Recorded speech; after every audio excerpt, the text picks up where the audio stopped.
Bonjour à tous, comme vous pouvez le voir, j'ai retrouvé mes bibliothèques lyonnaises, vous les voyez derrière. Et exceptionnellement aujourd'hui, je voulais faire une vidéo pour vous présenter tout ce que j'avais reçu et acheté cette semaine. Parce que comme je suis retournée à Lyon, j'ai fait quelques petites folies en librairie, donc vous allez voir ça à la fin de la vidéo. Avant d'en arriver là, je voulais vous parler un tout petit peu de deux visites que j'ai faites dans l'Allier lorsque j'étais chez mes parents la semaine dernière, en fin de semaine dernière. Donc je vais faire un petit peu de pub pour des musées dans l'Allier. Alors, la première chose que nous sommes allés visiter avec mes parents, c'est déjà la 3e fois que nous y allons, c'est le musée national du costume de scène. Vous voyez, j'ai un petit marque-page à l'effigie du Centre national du costume de scène, derrière les petits costumes. Alors, pour l'explication, ce Centre national du costume de scène qui est placé à Moulins, dans l'Allier. Donc l'Allier, c'est au nord de l'Auvergne, en plein centre de la France, pour ceux qui ne connaissent pas. Ce centre national est unique en France et regroupe les costumes de certains ballets, de certains opéras.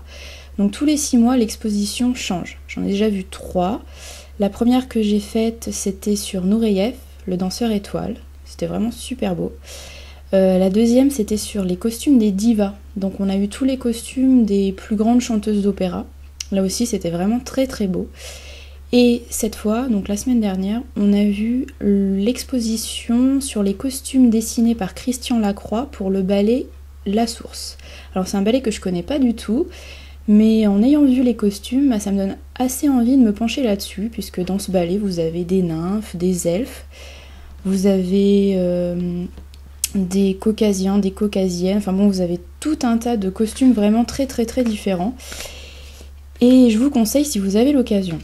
À la fin de la visite, vous avez évidemment une petite boutique de souvenirs et à chaque fois j'en profite pour prendre quelques marque-pages pour ma collection. Donc cette fois j'en ai pris 2 qui sont consacrés, enfin qui sont dédiés à l'exposition qu'on a vue donc la semaine dernière. Donc vous voyez ici les elfes, les costumes des elfes. Voilà. Là vous avez les costumes des odalisques. Donc ça se voit pas très bien, mais en fait les 7 danseuses ont toute une teinte de costumes différente. C'est très joli. C'est derrière des vitrines, mais on voit très bien, c'est bien expliqué. Voilà. J'en ai profité pour prendre aussi d'autres marque-pages qui étaient faits pour d'autres expositions que je n'ai pas vues. Donc celle-ci, l'exposition, c'était Au fil des fleurs, scène de jardin. Je regrette un peu de ne pas l'avoir vue, puisque quand vous voyez les marque-pages, ça avait l'air assez sympa. Là, c'était la vitrine Laser. Donc c'est assez printanier, c'est joli.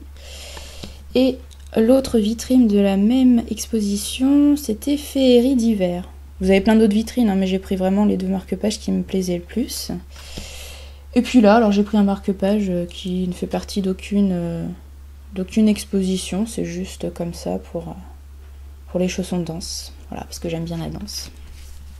Voilà, donc ça c'est la première visite qu'on a faite.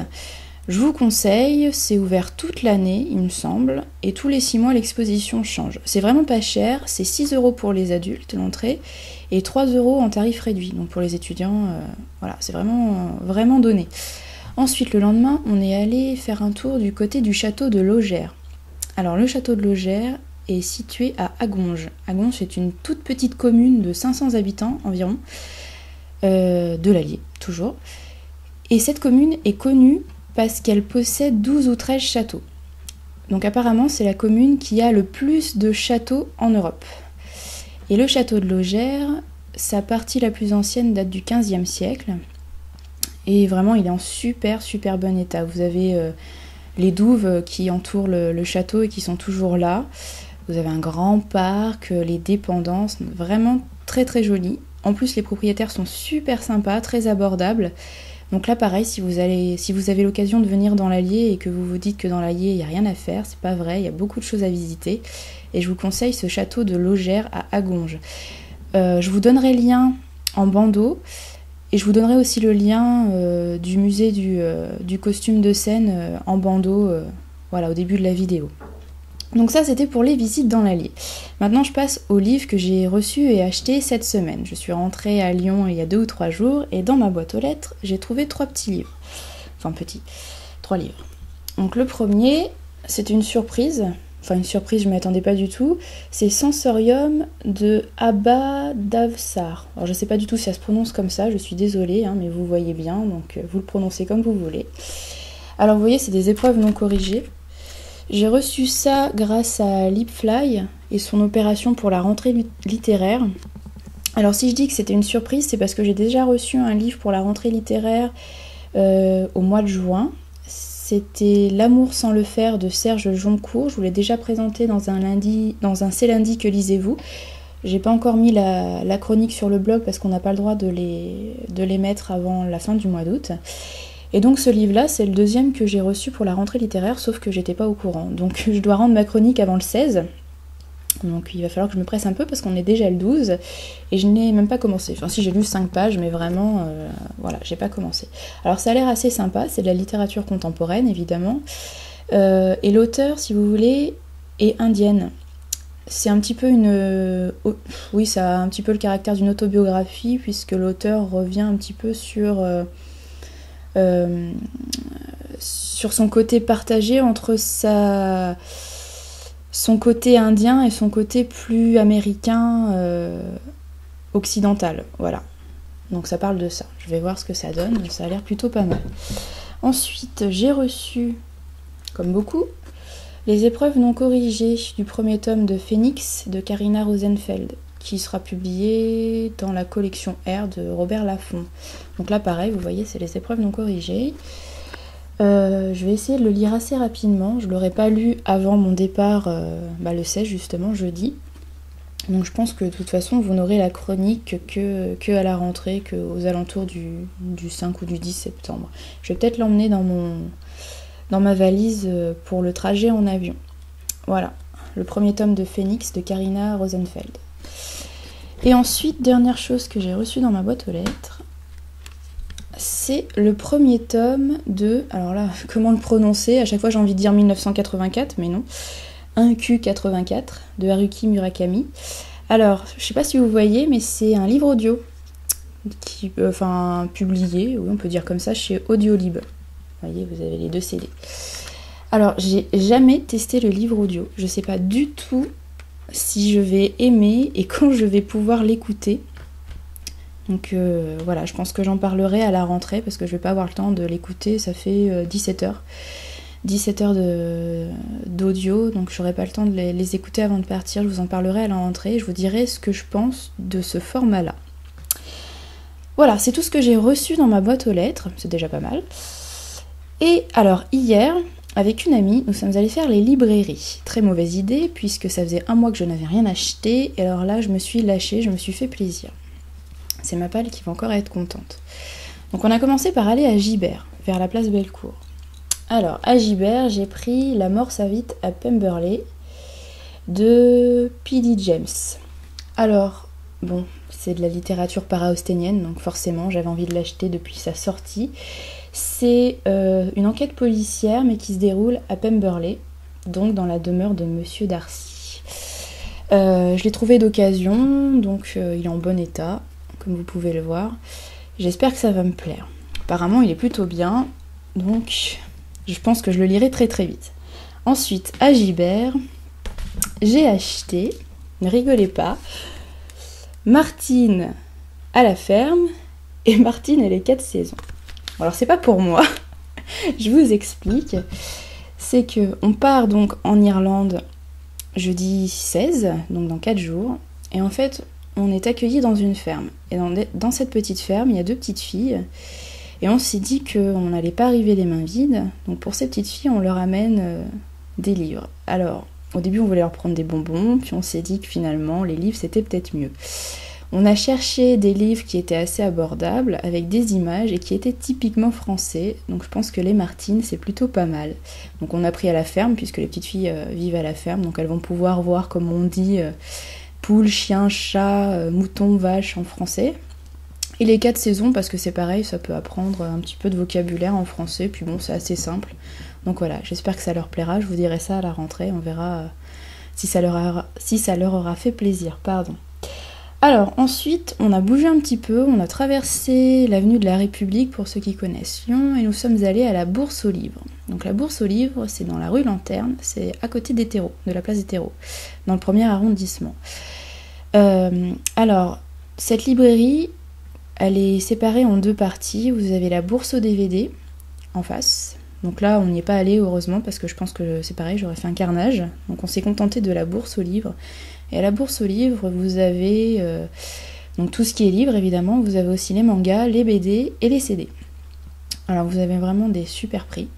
Et c'est très très très dur de résister à la tentation à la Bourse aux livres.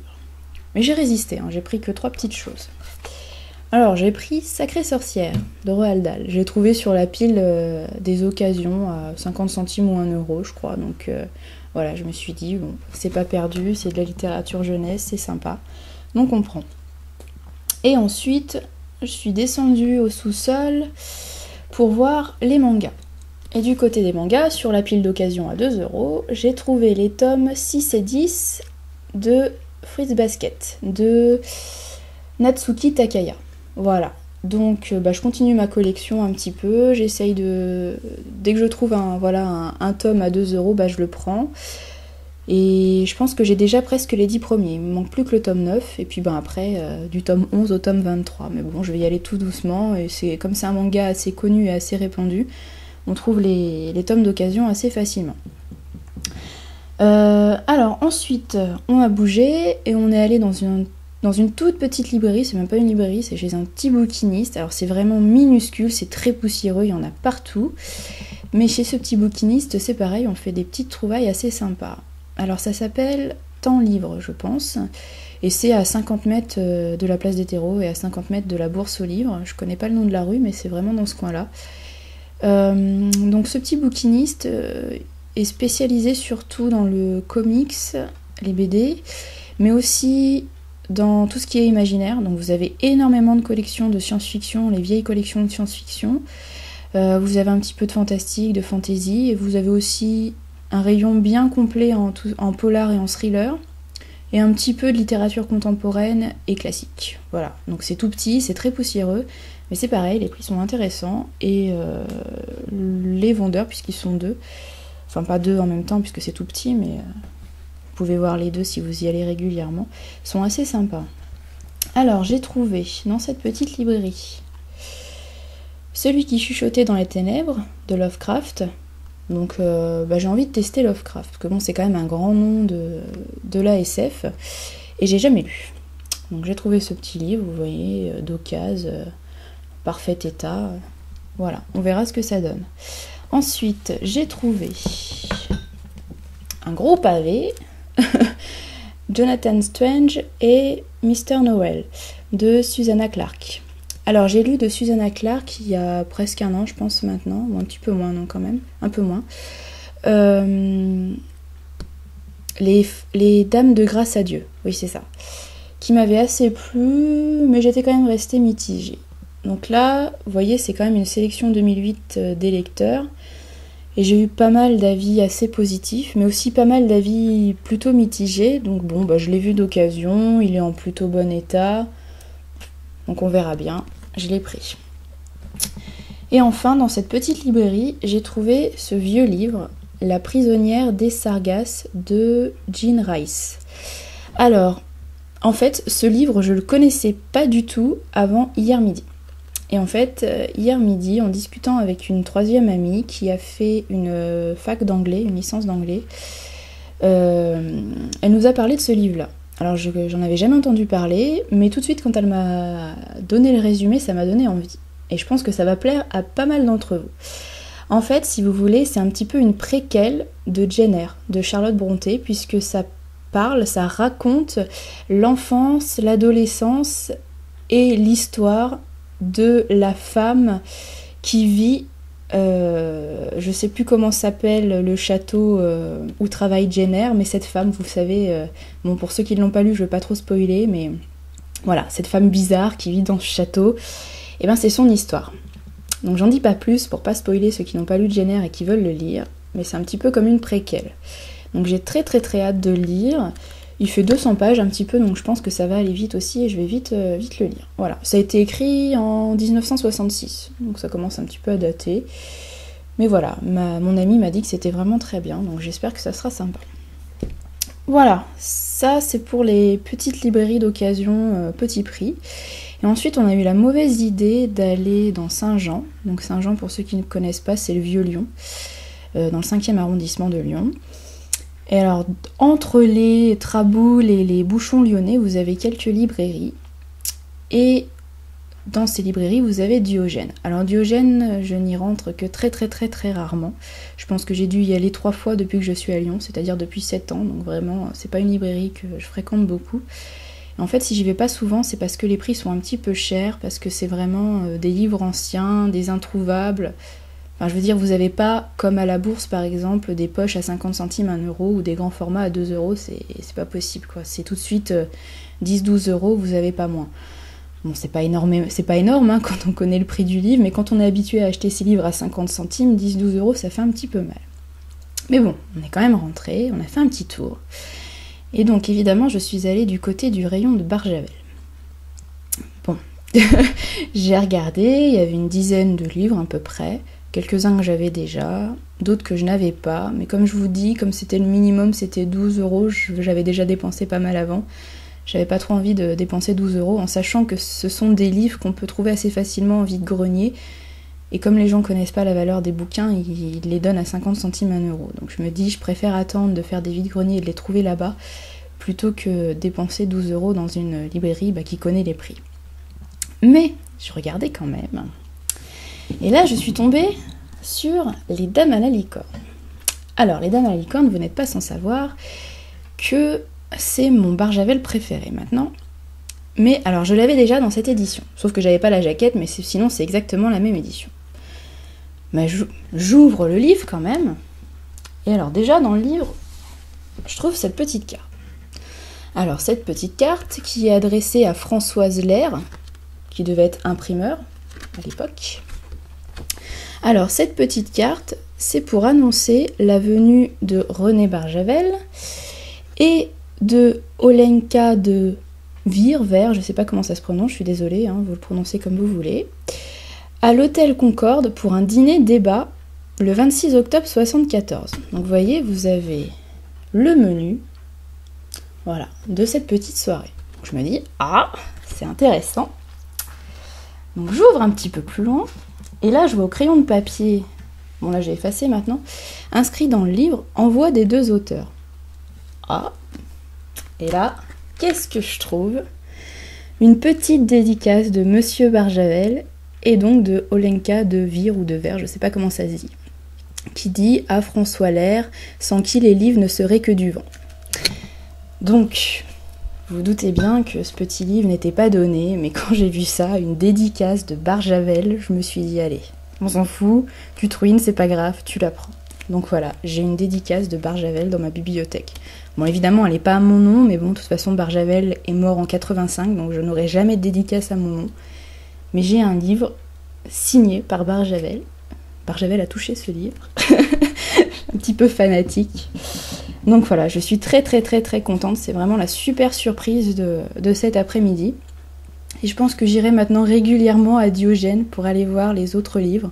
Donc j'ai regardé tous les autres après, hein, mais bon, les autres n'étaient pas signés. Mais j'irai régulièrement pour voir s'il n'y a pas d'autres petites dédicaces de Barjavel dans les ouvrages. Voilà, c'était pour les acquisitions du jour, non, de la semaine plutôt. Je vous dis à demain, puisque demain je ferai le C'est lundi que lisez-vous. Alors j'ai pas lu grand chose, je vais essayer de m'y mettre cet après-midi, il fait pas très beau dehors. Donc je pense que je vais me caler dans mon fauteuil que vous voyez là. Et je vais avancer dans les lectures pour pouvoir vous présenter quelque chose d'un peu plus complet demain, sinon ça va être très court. Voilà, je vous souhaite un bon dimanche, je vous souhaite de bonnes lectures aussi, et je vous dis à demain pour le C'est lundi que lisez-vous.